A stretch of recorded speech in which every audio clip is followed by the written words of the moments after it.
नमस्कार, बहुत स्वागत है आप सभी का एक बार फिर कहानी कुर्सी की में। मैं हूं सौरभ, हमारे साथ हर्षवर्धन त्रिपाठी जी, समीर चौगांवकर जी, विजय त्रिवेदी जी और प्रोफेसर संगीत रागी जी मौजूद हैं। अयोध्या में आज एक बड़ा भव्य कार्यक्रम हुआ है। राम मंदिर का सारा कार्य पूर्ण हो गया और उसके बाद आज वहां पर धर्म ध्वजारोहण का भी कार्यक्रम पूरा हो गया, जिसके लिए प्रधानमंत्री नरेंद्र मोदी वहां पर थे, संघ प्रमुख वहां पर थे, मुख्यमंत्री योगी आदित्यनाथ भी वहां पर थे।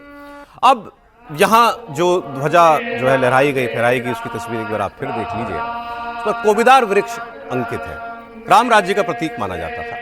और इसका उदाहरण देते हुए आज इसी का प्रतीक को अपनी बातों में लेते हुए प्रधानमंत्री ने एक बात कही। उनका राम मंदिर किस बात के लिए तोड़ा गया था? हमारे देश में जितने भी आक्रमण हुए, इस्लामी आक्रांता जितने भी आए, मंदिर ही क्यों तोड़ते थे? आपने कभी सोचा है? मंदिर इसलिए तोड़ते थे कि आपका संकल्प तोड़ा जा सके। एक समाज को बिल्कुल दीनहीन बना दो, उसकी आस्था पर ऐसी चोट करो उठ ही ना पाए।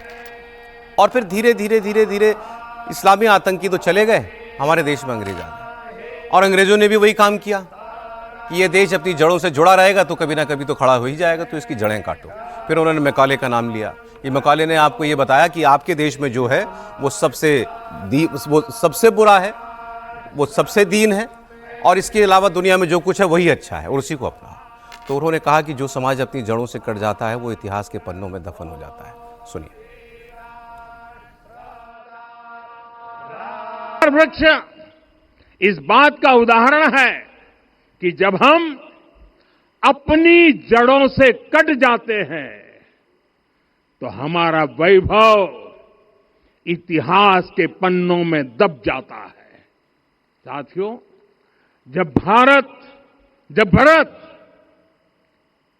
अपनी सेना के साथ चित्रकूट पहुंचे तो लक्ष्मण ने दूर से ही अयोध्या की सेना को पहचान लिया। ये कैसे हुआ? इसका वर्णन वाल्मीकि जी ने किया है। और वाल्मीकि जी ने क्या वर्णन किया है? उन्होंने कहा है, विराजित उद्गत स्कंधम कोविदार ध्वजः रथे। लक्ष्मण कहते हैं, राम, सामने जो तेजस्वी प्रकाश में विशाल वृक्ष जैसा ध्वज दिखाई दे रहा है, वही अयोध्या की सेना का ध्वज है। उस पर कोविदार का शुभ चिन्ह अंकित है।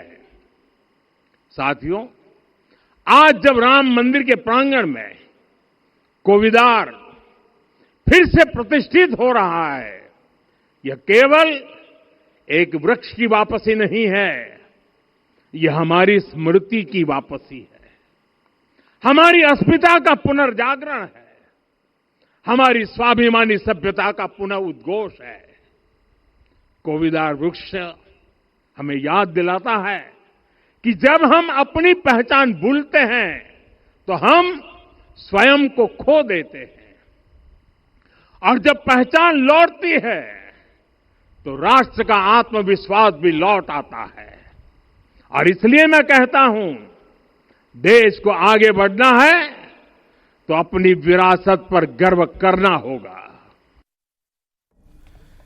जड़ों से कटना क्या होता है? प्रधानमंत्री कहते हैं आगे बढ़ना है तो विरासत से जुड़ना होगा। ये दोनों बातें जो हैं क्यों जरूरी हैं आज करना? हम इस पर बहस कर सकते हैं, हो सकता है कि कोई इस पर ना उनसे सहमत हो।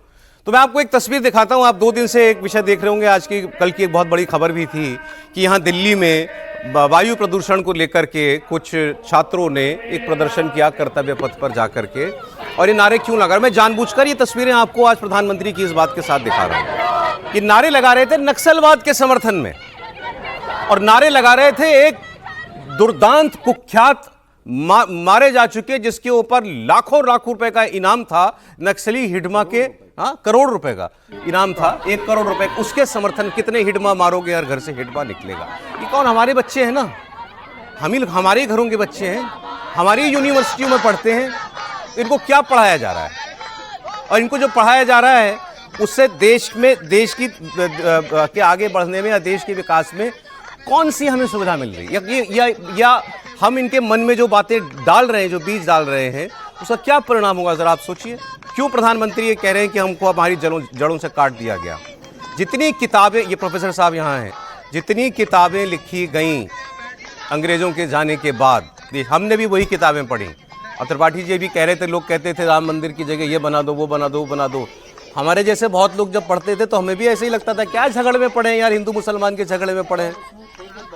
आपको लगता था ठीक ही आप मतलब चलो क्या तो है, ये मैं कह रहा हूं, आप इनको क्या दोष देना, इनको क्या दोष देना जिनको आज जो वो उस नक्सली की फोटो लगा करके प्रोटेस्ट कर रहे हैं, जिनको अपनी जड़ों का पता ही नहीं। इनको तो ये बताया जा रहा है, यूनिवर्सिटी में प्रोफेसर ये बता रहे हैं, वो वीडियो भी आपने देखे होंगे जिसमें बताया जाता है कि हिंदू धर्म कितना बुरा है। ये प्रोफेसर बताते हैं, यूनिवर्सिटी के अंदर बताते हैं, तो इनकी क्या गलती है? सौरभ जी, समीर जी वैसे बोलते इस पे, लेकिन बस समीर जी बस आ रहा हूं। बस 2-3 लाइन जोड़ देना चाहता हूं। 1947 के बाद, भारत आजाद के बाद, आप जरा एक एक करके एजुकेशन मंत्रियों को आप जो देख लीजिए कौन बनाए गए हैं। क्या उनकी जड़ें भारत में थीं? क्या उन्होंने, नेहरू ने इस भारत को अपनी जड़ों से जुड़ने दिया? जवाहरलाल नेहरू,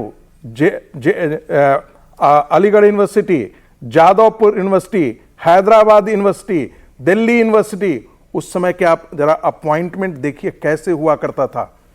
एक गिरोह बनाया गया और पैटर्न क्लाइंट रिलेशनशिप डेवलप किया गया। जो लोग इस आइडियोलॉजी से आते थे उन्हीं लोगों को वहां पर खड़ा किया गया था। कई बार लोग कहते थे ना, राइट विंग से इंटेलेक्चुअल खड़ा क्यों नहीं हुआ? अरे सुबह से शाम तक तुम मार्क्स पढ़ाओगे तो हेडगवार पैदा कहां से लेगा?